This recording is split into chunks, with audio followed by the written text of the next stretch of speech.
አንድ ድሃ አለ የምታበላው፣ አንድ የተጨነቀ ወጣት አለ የምታሳርፈው። የክርስቲያኖች ሥራ እኮ ነው። መጨነቅ ጥሩ ውሳኔ እንዳትወስኑ ያደርጋችኋል። መጨነቅ የአእምሮ ህመም ያመጣባችኋል። መጨነቅ ተስፋ ያስቆርጣችኋል። መጨነቅ ብቻነትን፣ የበታችነት ስሜትን ይፈጥርባችኋል።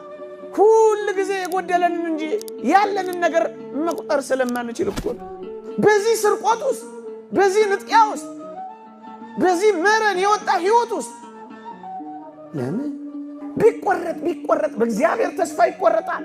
ይሄን ሁሉ ቃል ኪዳን ገብቶልን አይታመንም እግዚአብሔር።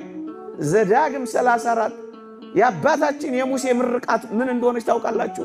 እስራኤሎች ስማ፣ መኖሪያ የዘላለም አምላክ ነው አላቸው። መኖሪያ ማን ነው?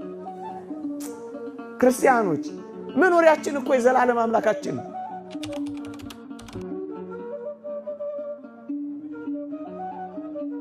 ደግሞ ሊቃውንት ያነሳሉ፣ እናንተ ከእስራኤል ዘሥጋ አትበልጡምን ይላሉ።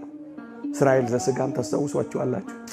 በበረሃ እኮ የወሰዳቸው በረሃውን እኮ የመራቸው ፍጹም በሱ እንዲታመኑ እግዚአብሔርን በልጅነት እኮ እንዲያውቁት ነበር በረሃ ለበረሃ የወሰዳቸው። እንዲያሙት አልነበረም፣ እነሱ ግን አሙት። እግዚአብሔር የለም ብለው ጣዖታት እንዲያመልኩ እኮ አልነበረም።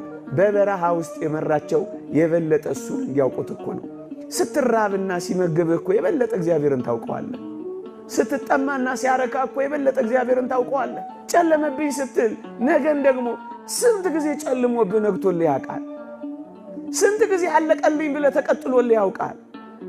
ስንት ጊዜ ከፍቶ ደግሞ መለስ ስትል አስደስቶ ያውቃል። ወገኖቼ ለዚህ ፀሐይ መውጣት፣ ለዚህ ንፋስ መንፈስ፣ ለዚህ አየር መቀያየር ማን ፔቲሽን ተፈራርሞ አስገብቷል? ፀሐይ ያንተ ናት። ጨረቃስ የመንግስት ናት። ንፋሱስ የክልል ነው። ውሃውስ የፌዴራል ነው። የሱ አይደለ? ለዚህ የታመነልህ አምላክ ንፋሱን አንፍሶ ገለባውን የሚለይልህ፣ ፀሐዩን አሙቆ የሚያበስልልህ፣ ዝናቡን አዝንቦ የሚያበቅልልህ ለምንድን ነው የምትጠረጥረው?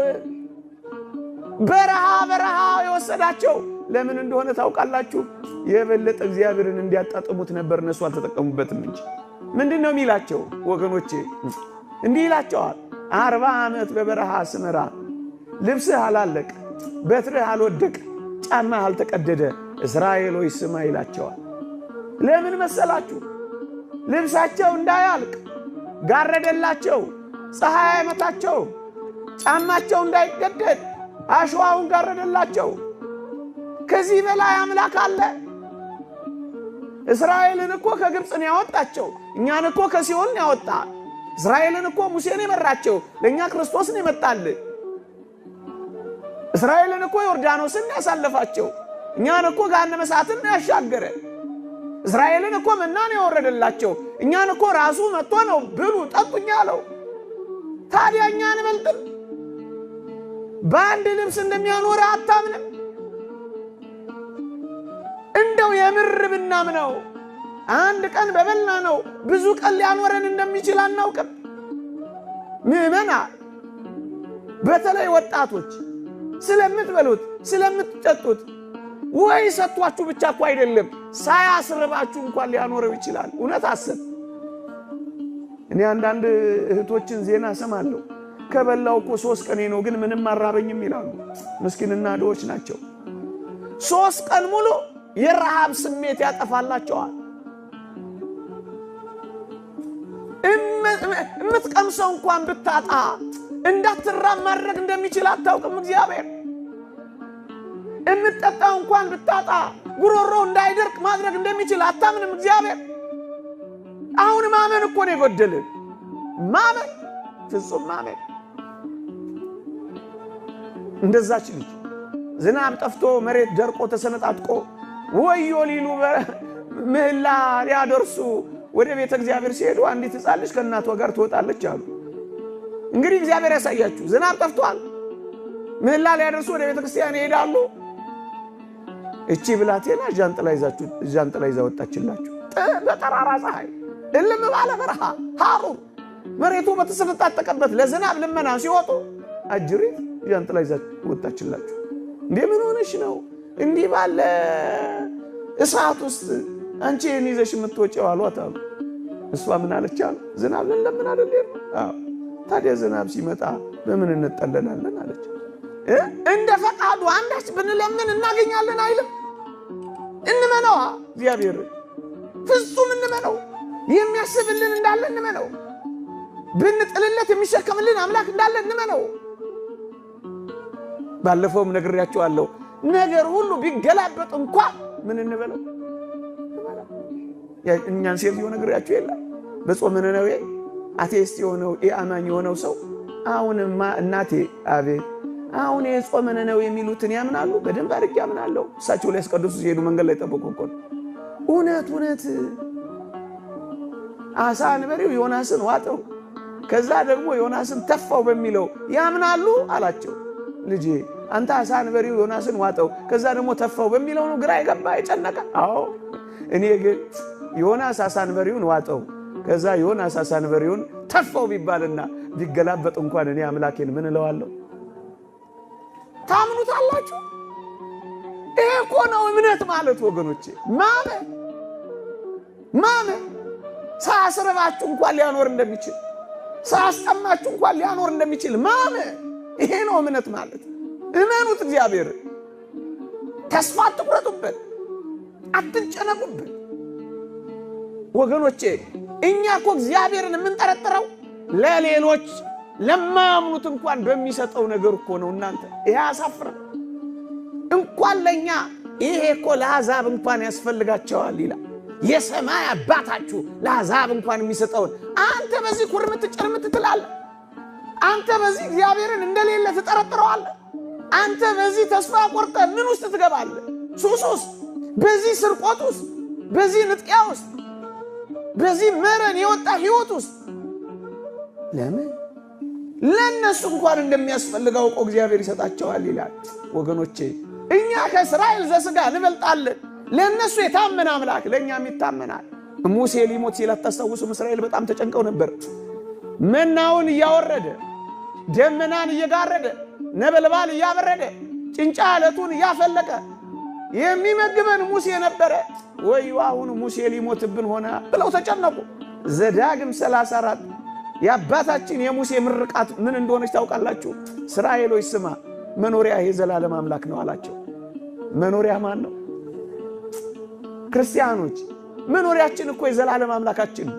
እንደው ምን ይላል? የዘላለም ክንዶች ከበታች አሉ ይላል። ያቅፋል እኮ ክንዶቹ። እንዴት አሳልፎ ይሰጣል? መኖሪያ እኮ ገንዘብ አይደለም። መኖሪያ እኮ ሀብት አይደለም። እግዚአብሔር መኖሪያ ነው የሚለው። መኖሪያችን እናድርገው። ሌላውን ነገር ሁሉ እንቶ ቢኖራችሁ እንኳን እርሱት ወገኖቼ። መኖሪያ የዘላለም አምላክ ነው። እሱ ስለሆነ እኮ ነው እርሻ በሌለበት ውስጥ ያጠግባቸው የነበረው። ድርጭቶች በማይረቡበት እርባታ በሌለበት ውስጥ ድርጭትን እየሰጣቸው ያጠግባቸው የኖረው መኖሪያቸው የዘላለም አምላካቸው እግዚአብሔር ስለሆነ እኮ ነው። እንዲህ ስታምነው እንኳን ለሚያምኑት ለማይታመኑት እንኳን በመብልና በመጠጥ በመልበስ የማይጠረጠር ነው እግዚአብሔር። አንተ ትበልጣለህ። መኖሪያ የዘላለም አምላክ ነው። መኖሪያ የዘላለም አምላክ ነው። እግዚአብሔር ይወደናል። እግዚአብሔር ያፈቅረናል። እንዴት ይተወናል ወገኖች? እንዴት ይረሳናል? አልተውሽም፣ ከቶም ቢሆን አልጥልሽም፣ በእጄ መዳፍ ቀርጬሻለሁ እኮ ነው የሚለን። ማንን ትቶ ያውቃል? በዘመናት የነበሩ ሰዎችን ተመልከቱ። በእርሱ አምኖ ያፈረ ማን ነው ይላል ነብዩ ሲራክ። ማን አፍሮ ያውቃል? ማመን። ሁለተኛ እናንተ ጽድቁንና መንግስቱን እሹ ሌላ ሁሉ ይጨመርላችኋል ይላል። ጨማሪ እኮ ነው ይሄ፣ ዳረጎት እኮ ነው ይሄ። አንተ ጽድቁን መንግስቱን የዘላለም ሕይወቱን ፈልግ እንጂ ሌላውን ሲጨምርልን እናየዋለን። በጭማሪው ለምን ትጨነቃለህ? ዋናውን ትተህ በዳረጎቱ ለምን ዋናውን ትተዋለህ? እዩት፣ መጀመሪያ ጽድቁንና መንግስቱን እሹ ሌላ ሁሉ ይጨመርላችኋል። እስኪ ስለሱ እንሻ። ንስሐ ስለመግባታችን፣ ከእግዚአብሔር ጋር ስለመታረቃችን፣ መንፈሳዊ ሰው ስለመሆናችን፣ ሐሳባችን ሰማያዊ ስለመሆኑ እሱ ላይ ከተቀመጠ ሌላ ሁሉ መጨመሩ እኮ አይቀርም። ሁለተኛው መፍትሄ የሰጣቸው ይሄን ነው። ጽድቁንና መንግስቱን እሹ ሌላ ሁሉ ይጨመር። እስኪ ሞክሩትና ጣጥሙትና ፈትሹትና ራሳችሁ ለሌላ ሰው ማስተማር ጀምሩ። ሁለተኛው ነጥብ ይሄንን ነው የሚላቸው። ሶስተኛ ቅዱስ ጴጥሮስ የመከረን ምክር አለ። ምን ይላል? በመጠን ኑሩ ይላል። ወገኖቼ በመጠን መኖርን እንልመድ።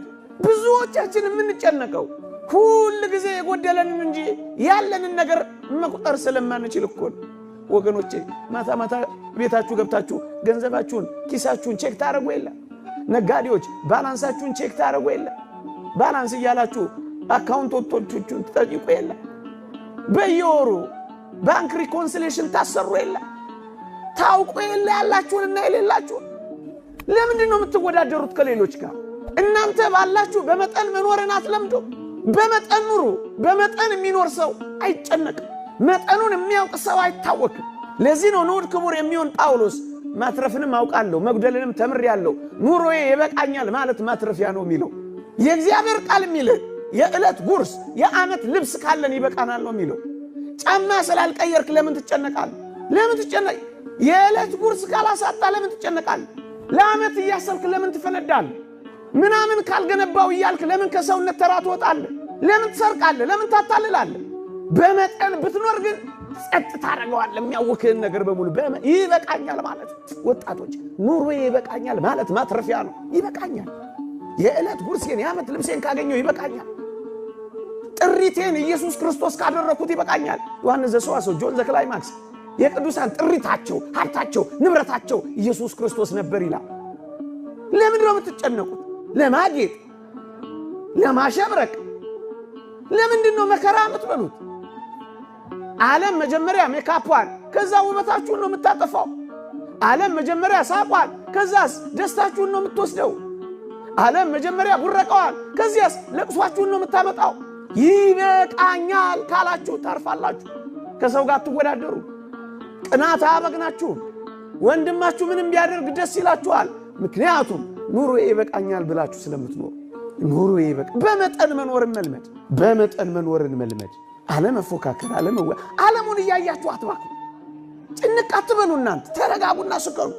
እግዚአብሔር የእውቀት መንፈስ አልሰጠንም፣ የመረጋጋት መንፈስን የሰጠን።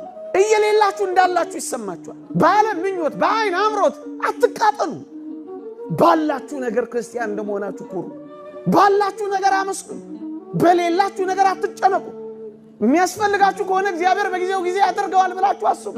ስለ ትዳር በማሰብ እንዳይከብድባችሁ አትጨነቁ ነው የሚለው። እግዚአብሔር በሚሰጠው ጊዜ ይሰጣል፣ አትጨነቁ። እርሱ ስለኛ ምን እንደሚያስፈልገን እኮ ያውቃል። ሳንለምነው ያውቃል፣ ሳንጠይቀው ይሰጠናል። ለምንድን ነው ተጨንቀን ከአእምሮ ውጭ ምን ሆነው? ለምንድን ነው ከመረጋጋት ምን ወጣው? በመጠን መኖርን መልመድ። ሌላው መፍትሄ የሚሰጠው ተጨንቆ በቁመቱ አንድ ክንድ መጨመር የሚችል ማን ነው ይላል። አሁን ያነበብኩላችሁ ማቴዎስ ምዕራፍ 6። ተጨንቆ ማንም ሰው ምንም ፈቀቅ ማድረግ አይችልም። መጨነቅ ፈቀቅ አያረግም። መጨነቅ ያጎላል። መጨነቅ ያሳምማል። መጨነቅ አእምሮን ያውካል። መጨነቅ ጤናን ያሳጣል። መጨነቅ ውስጥን ይጎዳል። መጨነቅ ማህበራዊ ሕይወትን ያቃውሳል። መጨነቅ ጥፋት እንድታጠፉ ይገፋፋል። መጨነቅ ጥሩ ውሳኔ እንዳትወስኑ ያረጋችኋል። መጨነቅ የአእምሮ ህመም ያመጣባችኋል። መጨነቅ ተስፋ ያስቆርጣችኋል። መጨነቅ ብቻነትን የበታችነት ስሜትን ይፈጥርባችኋል። ምንም የማይጎዳው ነገር አለ፣ ምንም ግን አትጨምሩም። ብዙ ነገር ግን ይጎልባችኋል። ተጨንቆ ከቁመቱ አንድ ስንዝር መጨመር የሚችል ማን ነው? ማንም የለም። አትጨነቁ፣ አትጨነቁ፣ አትጨነቁ። ሌላው አንድ ወይም 2 ደቂቃ በተለይ ወጣቶች በዚህ ዘመን ተደጋገፉ፣ ተበረታቱ። በተለይ ክርስቲያኖች እርስ በርሳችሁ 3 የምትበሉ ተጨንቀው የሚበሉት ላጡ አካፍሉ። ወገኖቼ ወደኛ የሚመጣ የየትኛውም ሀብት የኔና የናንተ ብቻ አይደለም። እደግመዋለሁ፣ የኔና የናንተ ብቻ አይደለም። እንድናከፋፍል ነው ለኔና ለናንተ የተሰጠ። ብቻህን እንድትጨርሰው አይደለም እግዚአብሔር የሀብትን ጸጋ አንተ ጋር ያጎናጸፈው። እንድታከፋፍልለት ነው ወደ አንተ የመጣው። የወንጌላችን ትልቁ ተልእኮ ስጦታ ነው። እኛ እንኳን የዳነው በስጦታም አይደለም። ትልቁ ጸጋችን እኮ ስጦታ ነው። መጽሐፍ ቅዱሳችንን ገልበጥ አርጋችሁ ስታዩት የሚያስፈልጋቸውን ባትሰጧቸው ምን ይጠቅማቸዋል እኮ ነው ያለው። በተለይ በዚህ ዘመን ዝም ብለን እንዲሆነ ብለን ማውራት አይደለም። የዚህ ማህበራዊ ሚዲያ እሱን አይደለም የሚያስፈልገው። አንድ ድሃ አለህ የምታበላው፣ አንድ የተጨነቀ ወጣት አለህ የምታሳርፈው። የክርስቲያኖች ሥራ እኮ ይሄ ነው።